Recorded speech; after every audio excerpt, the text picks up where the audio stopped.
We have a story here about Amazon. This is in Jacobin. It's by William Banks.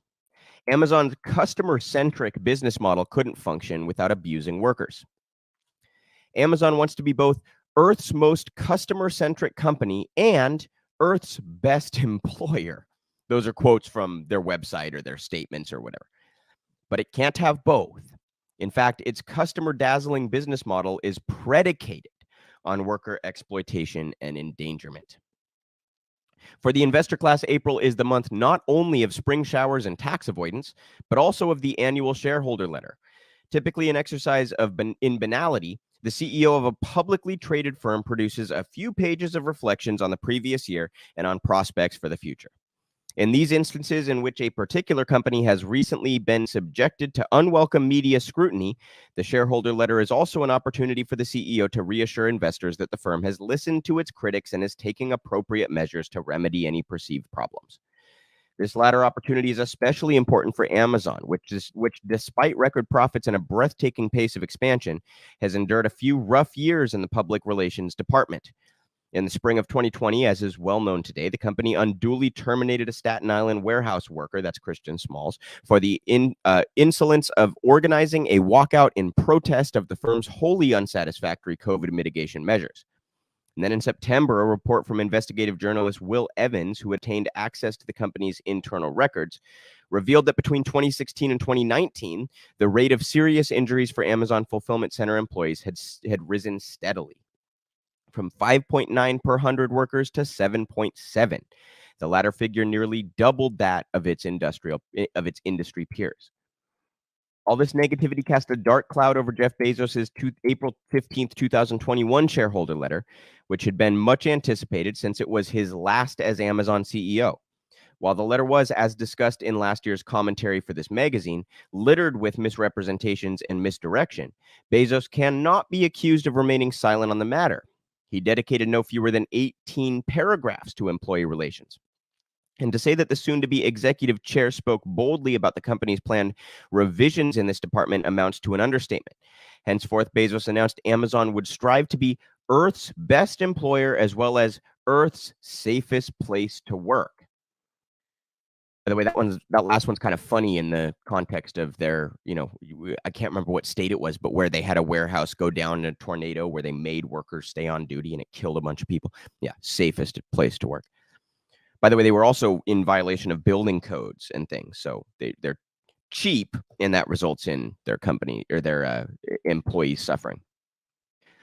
Hardly content to wall away his golden years abroad, the Y721 Bezos even announced that he would be putting his time and energy where his mouth is, indicating his eagerness to roll up his sleeves and work alongside the large team of passionate people we have in ops to remake Amazon as the world's best and safest workplace. These were big promises, and skeptics can hardly be faulted for doubting whether they were meant in earnest. Perhaps the only concrete outcome of Bezos' Parthian shot was that it cranked up the pressure of incoming CEO Andy Jassy, whose first shareholder letter was published on April 15th, 2022. That Jassy appears to evince considerably less interest in workplace safety is evident enough from the fact that he couldn't be bothered to devote more than 2 paragraphs to the matter. Jassy's first address to Amazon investors indeed amounts to a near complete capitulation, made abundantly clear in one startling act of erasure. Here's Jassy revising the language of Bezos' leadership principles. Quote, last summer, we added 2 new leadership principles: strive to be Earth's best employer, and success and scale bring broad responsibility. So they ignore the safest workplace part and the best employer part and replace it, does Andy Jassy, with success and scale bring broad responsibility. These concepts were always implicit at Amazon, but explicit leadership principles help us ask ourselves and empower more Amazonians at all levels to ask whether we're living up to these principles. It's a totally vapid, vacuous, meaningless statement that's designed to appease people who are upset with Amazon and how they treat their workers. At least strive to be Earth's safest place to work, however rhetorically displeasing it may have been, was more or less concrete. Its replacement is a deliberately vague and shabby paraphrase of comic book wisdom. Jassie's first shareholder letter thus constitutes a case study in the downward adjustment of expectations. Not unlike the leader of a country at war conceding that no quick victory shall be forthcoming, that the nation must gird itself for a long struggle for mounting casualties. It is now all too clear that if Amazon's fulfillment centers are ever to become safe places to work, let alone Earth's safest, it will only be because change is imposed on the company. Amazon and the cult invention. In a certain sense, Jassie's walking back of Bezos' grand designs amounts to a wholly rational decision, for the problem of workplace injury at the company's warehouses under present conditions is all but unsolvable.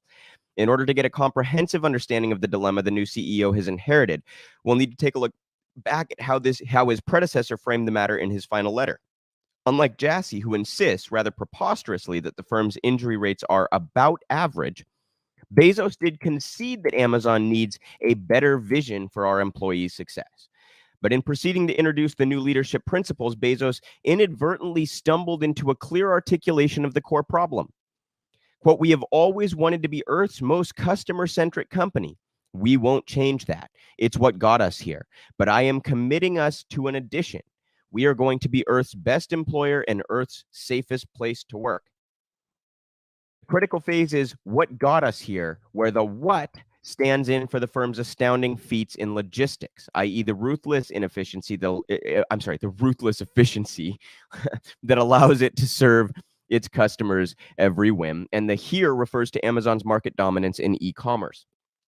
But could it be the case that the company's obsession with customer service is also what resulted in its injury crisis?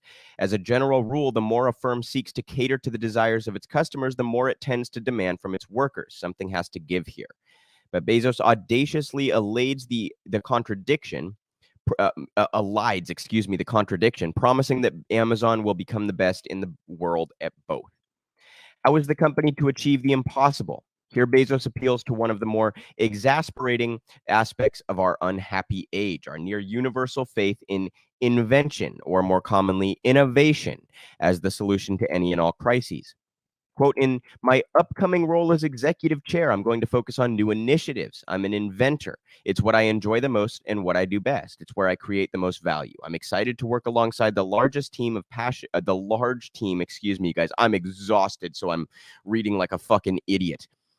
It's where I create the most value. I'm excited to work alongside the large team of passionate people we have in ops and help invent in this arena of Earth's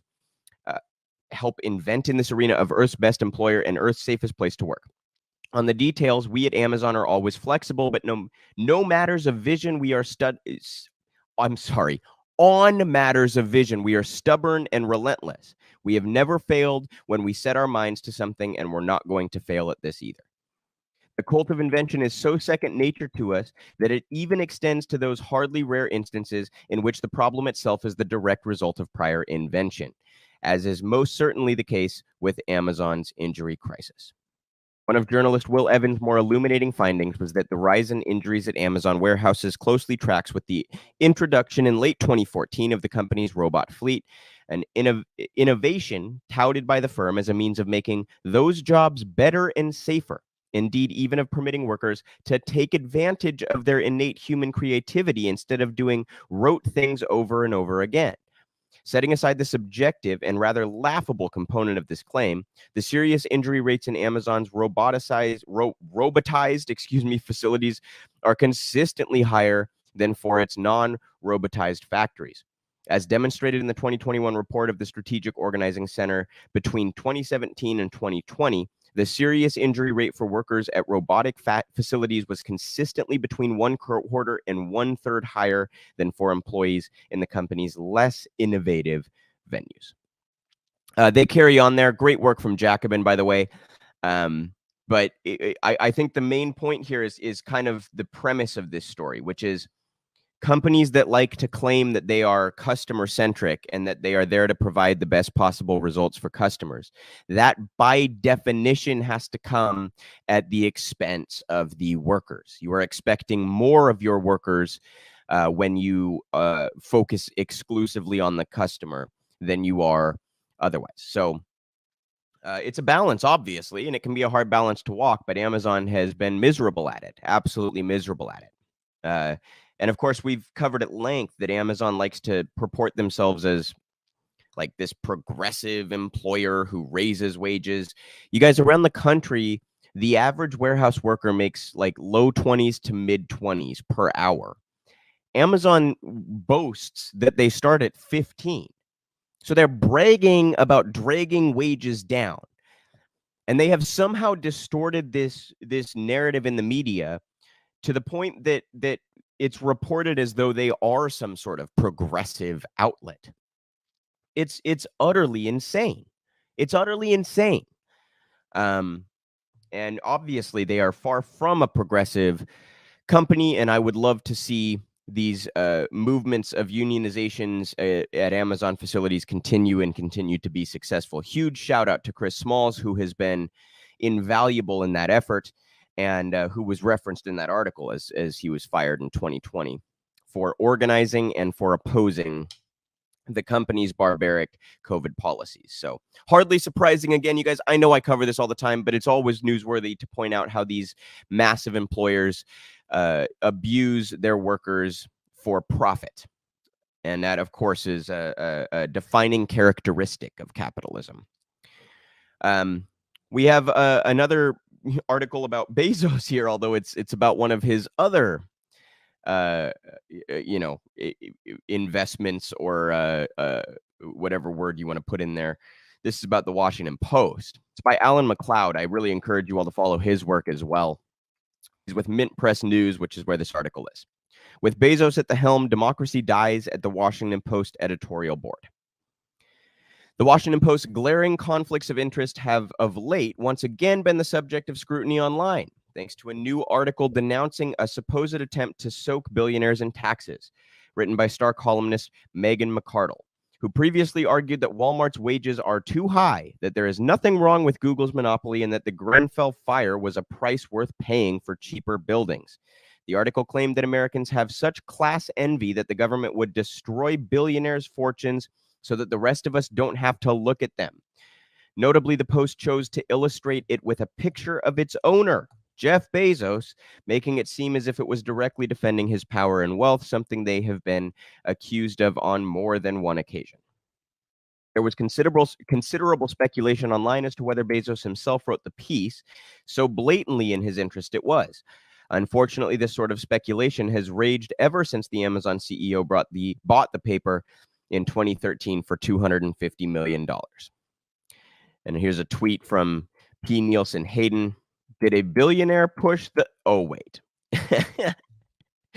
Like, they're giving away the game with the picture they chose to pair with this op-ed, right? Opinion, think twice before changing the tax rules to soak billionaires. And there's Bezos giving a thumbs up. Undue influence. Being owned by the world's richest individual does not mean that the Washington Post and its employees are rolling in dough themselves. Far from it. Bezos' revolution at the newspaper, which has led to both increased page views and company value, has been largely based on simply squeezing workers harder than before. You see a pattern here with how Jeff Bezos runs his businesses? In an interview with the Columbia Journalism Review, management acknowledged that Post reporters are pushed to produce almost 4 times as many stories as their peers at the New York Times. Furthermore, the Post writes and rewrites the same story, but from slightly different angles and with different headlines in order to generate more clicks and thus more revenue. Thanks to new technology, reporters' every keystroke is monitored, and they are under constant pressure from management not to fall behind.